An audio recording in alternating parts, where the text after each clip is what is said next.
শাশু স্বামী ভগারি ভাই স্নেহ অমূল্য বাপ ঘর লাগি বল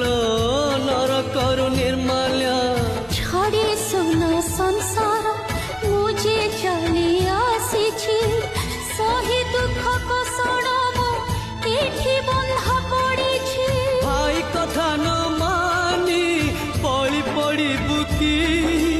जाओ जीवन पाछे बोझ हेबी काहीकि घड़ घड़ी बिजुली करी बल उच्छन भाई थिली कहता